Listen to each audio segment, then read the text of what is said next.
Rádio Esportes. Debate.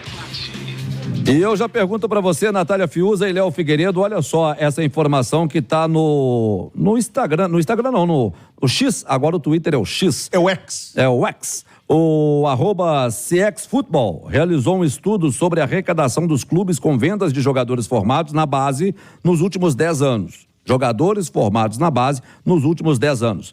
9 clubes brasileiros aparecem no levantamento com liderança do Flamengo. O Flamengo, nos últimos 10 anos, de acordo com o Twitter do CXFootball, o Flamengo revelou 27 atletas, vendeu 27 atletas da base, faturou 228 milhões de euros. O Palmeiras, 17 jogadores, 171 milhões de euros. O Santos, 19 jogadores, 168 milhões de euros. Depois vem o São Paulo, o Fluminense, o Grêmio, o Corinthians, o Vasco, o Atlético do Paraná, com 85 milhões de euros. Nessa lista não aparecem Atlético, Cruzeiro e nem América, ô Léo Figueiredo. Essa é a parte mais preocupante, né, Álvaro? Porque as informações que a gente sempre tem nos clubes daqui é que estamos renovando a base, estamos implementando melhores equipamentos, estamos contratando melhores profissionais. Só que a coisa ainda não acontece aqui. Ela demora um tempo. O Palmeiras é um grande exemplo de investimento na base e que tem colhido agora os frutos. Mas esse processo começou há anos atrás.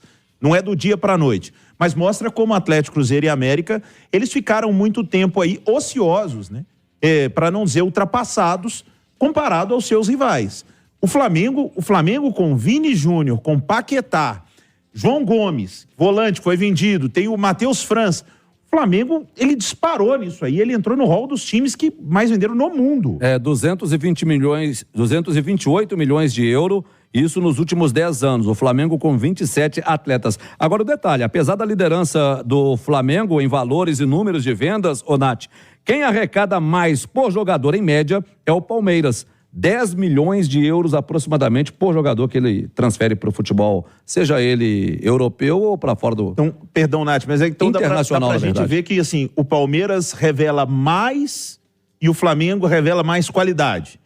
Né? As transações do Flamengo... Não. Ao contrário? O contrário, o Flamengo revela mais quantidade de jogadores. 27. Mas os jogadores do Palmeiras são mais caros na média. Para você ter uma ideia, o Flamengo revelou 27 atletas. As vendas do Flamengo somam 27 em 10 anos. A do Palmeiras, 17. 17. Só que a média do Palmeiras é muito alta porque os 17 renderam 171 milhões de euros. Os do Flamengo, 228 milhões de euros. Agora, Atlético, Cruzeiro, América também, porque o América é um grande revelador. Mas Atlético e Cruzeiro nem aparece na lista, pô. E se a gente for fazer um exercício de memória aqui recente, o Atlético teve a sua última venda, assim, de um atleta mais badalado, foi o Savinho, que saiu daqui sem ter tido a oportunidade que ele de fato merecia, no sentido de ter a minutagem correta, ter a paciência correta, ter o processo correto, né? Adiantaram muito as coisas com o Savinho, perdeu-se a paciência com ele muito cedo. Então, apesar de ter saído daqui como um garoto muito promissor, ele saiu muito mais barato do que ele poderia ter saído. Prova disso é o sucesso que ele está fazendo no Girona agora, que o Manchester City, inclusive, está de olho.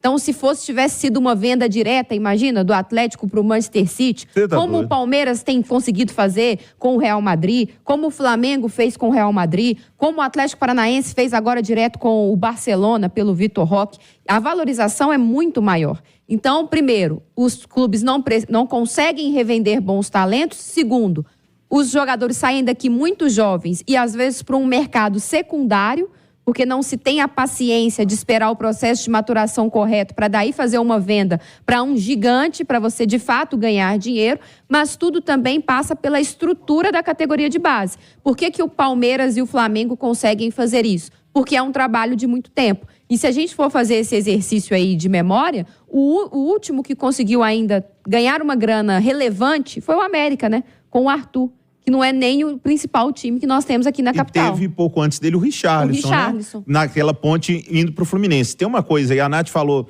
da gente não esperar o processo de maturação, é muito também porque os clubes estão com o Pires na mão, né? Sim. Então eles não podem ficar, já vem uma proposta, 15, 20 milhões, os clubes brasileiros não podem recusar porque está todo mundo devendo. E além da questão do dinheiro, da estrutura da categoria de base, tem toda uma estrutura também do próprio clube, né? Por que o Cruzeiro perdeu o Vitor Roque? Porque estava Aí tudo uma foi bagunça. desorganização Não total. se tem um controle dos contratos. Ô, Nath, você estava comigo e quando a gente fez a matéria aqui para a turma do bate-bola, dos 5 jogadores mais valiosos do planeta. Sim. Dentre eles, o primeiro é o Jude Bellingham, o segundo é o Vini Júnior e acho que o quarto é o Rodrigo.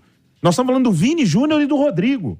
Dos jogadores mais valiosos do planeta. O Vini Júnior, acho que saiu por 50 milhões de euros. Aqui já foi uma venda muito robusta Até do Flamengo. porque foi o quê? Há quase 5 anos atrás. Foi muito dinheiro. E o Rodrigo, se eu não estiver enganado, foram 40 milhões. E agora o Palmeiras vendeu o Endrick também por uma situação parecida dessa.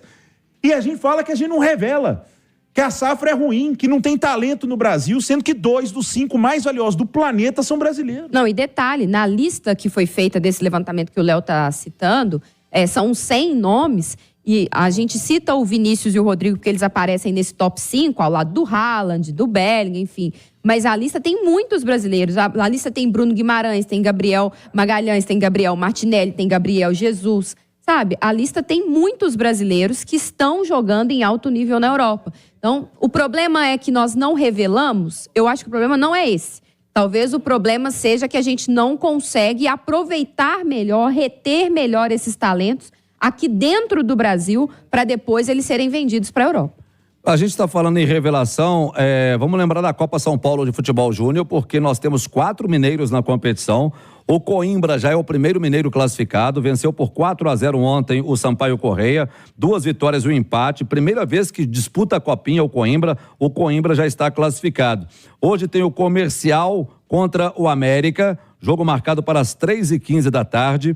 O Cruzeiro joga às 5h15, União Mogi e Cruzeiro, e o Atlético joga às 19h30, o SK Brasil S20 contra o Atlético às 19h30.